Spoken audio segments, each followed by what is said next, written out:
Hi guys, my name's Anthony Cummins and welcome to this How to Make Paper Samurai Armour. Now I went to a museum and I saw this piece of armour here. It's actually quite old and it's for basically a troop or a foot soldier, and it's made of paper, believe it or not. Now I'm working with a director on a documentary called John, and he refuses to believe that this would be strong or worth it. So I am going to try it. So here we go. I'm in Japan and I've just got some basic paper and some tape. And what I did is I started to make a template and I started to draw out what I should have done. However, I got the arms a little wrong. This is the beginning of the back and I'm starting to make the back here. I needed it to go higher than the paper actually was. So you see I start gluing it on. This is very thin card at this point, and I start to pull out both the front and the back. Then of course the straps that go over the back are still made out of the same paper, and you see them come up here. That's the basic frame of what the armour will look like, and that is the front. So with this thin card, the first step was to do this, which was to try and get it in the right shape. Big mistake here. This ruined the end result. This should have been done over a mould or a barrel, something like that, but I got lots of lumps in it. Then what I started to do is I got crepe paper. This is kanji practice paper. It's like crepe, and I started to glue it on just with PVA glue. And then I started to get bits and bits. Now this bit here is a material, because the paper apparently is a mixture of material, there it is, and paper. So this is my first layer of material. So far we've got about 3 layers of paper material. You have to cut the edges to get it correct. I doubled up the material on these shoulder pads because of course they've got to be flexible enough. As you can see, I rested in there. There's my dinner as well on one of the days. There's the back shot with the material over that one. As you can see, it's starting to take shape now, and the material's got rough edges. You can see the lip on the top, many different, now again on top of this crepe paper, which means we get more and more layers. You're looking at 10, 20 layers. We got about 3 layers of material. So here we go, we're starting to get it together. I actually moulded it together. You can see it's stuck at the side, so it'd stick correctly and stay in the correct place. I had to cut through them after I'd finished. So here I had to prop this up. But the first step was to get the thick material on. So here we go. I've got some banana material, and this is quite thick, and I covered everything and I started to stretch it straight. Once it was stretched and glued down, I pinned it all in place, but it became heavy, so it dropped down, so I had to pin it up. And you see how it drops down there? It shouldn't be that low, so I had to then pin it up. There you see, so it'd be in the right position. This should be where straps go and threads. As you can see, starting to tighten it all, and just PVA glue there. Again, starting to grab up all the material, and I have to cut all this off to make it neat. There we go, cut. This is the final layer of material.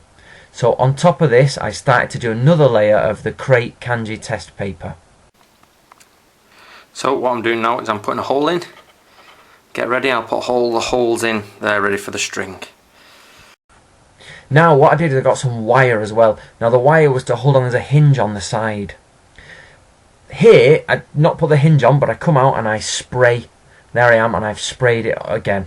This is where the problem is. Because I haven't sanded it down, you can see all the crinkles. It needs to be sanded down and sanded down. The aim with this was to get it black, and then actually to sand it down again, paint it, sand it down, paint it, until I got such a fine finish, and then lacquer it, because the one that was in the museum you saw at the beginning was actually lacquered.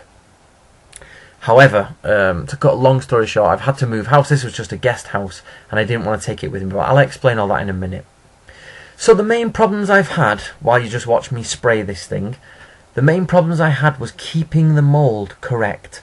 And if you look at where I'm spraying now, the arms don't go far enough. On the original, the cut was further down towards the waist and deeper, to allow the arm to move better. So I should have done that. Also, I ran out of spray paint as well, so I didn't do the insides. There you can see I've sprayed the back and I'm running out of spray can. This should now, what should happen, as I say, is be very much cleaned and polished and varnished and lacquered, and it should have really beautiful symbol on the front. Maybe a Buddhist scripture or a crab or anything, maybe a crest, come on, and it should have nice thread or thin string with wooden toggles. But again, I didn't have time to finish this, so I let it dry, just filled the edges the best I could. and then I fixed the hinge. Coming up now is a photograph of the hinge. So, which was just a piece of garden wire, to be honest, but it can be anything. There it is, you can see it's going through there. And I just bent them over. They should be tied properly. Hi guys, right, well, I've not finished it because I'm meant to, obviously, I've put the hinge on, so it does hinge, but I've not put the inside material in there or a coat of leather, which I was going to do. Also, I've not had a chance to put in the string and the thread with the wooden toggles and the wooden toggle here. The reason for this is I'm moving house, so I don't want to take this with me, so it's getting binned. So, the problems I've come across is it should have had a wooden or a proper mould over it, because of course I was trying to shift it, and I should have sanded it down, layer sand down. So it turned out too rough, to be honest. Now, of course, you're meant to lacquer these. So what's meant to happen is it's meant to be really sanded and then lacquered. But of course we're checking the strength of the paper. So you've got to remember that this should be sanded down more and lacquered and have the beautiful threads and everything. However, it's done quite good. That's just paper. Sounds like wood, yet you still got a bit of flexibility in, but I presume the lacquer would harden that to almost solid. So for next to nothing, you can get pretty much a good set of armour. Just take a bit more time to sand down, which I don't have, and then put all the paraphernalia on, nice painting, varnished and lacquered. I reckon it'd do alright. So this one's going to get binned, so if you have a go, put it here and I'll do a response video. We're looking at the protection of this stuff, yeah? So I've got to start knifing ourselves. It's not bad. This is a sharp knife, by the way. You know, you won't want it in your belly. So what I'll do is, let's take that off. Let's give it a proper stab.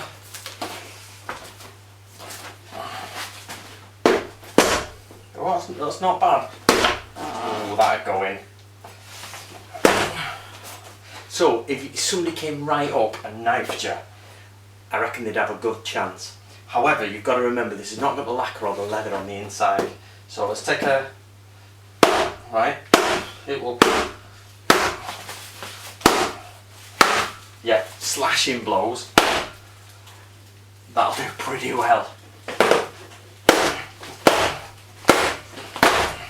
However, direct stabs, you can feel it, it only goes in like that amount. So it only goes in an inch or two, and with the leather and maybe chainmail underneath, or yeah, I think you'd do alright, but I reckon a decent stab to the centre would do a lot of damage. So let's have a go. Let's see there. That's not a good one, is it? That would go in. So I reckon a blow on the edge would cause you a lot of problems, but to be honest, your arm's there anyway, so that'd go straight through your arm and you wouldn't be having fun. So, but here you're okay. So edge shot, no. Stab shot, so. Slicing shot, yeah, you do alright. So there you go, paper armour, guys. You know, it really works, and that's just with a bit of modern paper and PVA glue and no lacquer. So have fun with that. Goodbye to the armour. Right guys, if you want some free information on ninjas and samurai, just go to my website and click downloads. Of course, I'm part of the team that's actually brought some books about, so we've translated what's called True Path of the Ninja, and you saw the book at the beginning of the video. That is an original manual written in 1691 by a real ninja. So if you're interested in ninja, you're interested in samurai, off you go have a look at the website. There's plenty of free stuff, plenty of images, and look on TV as well, because there's lots of information about the upcoming documentaries that we do.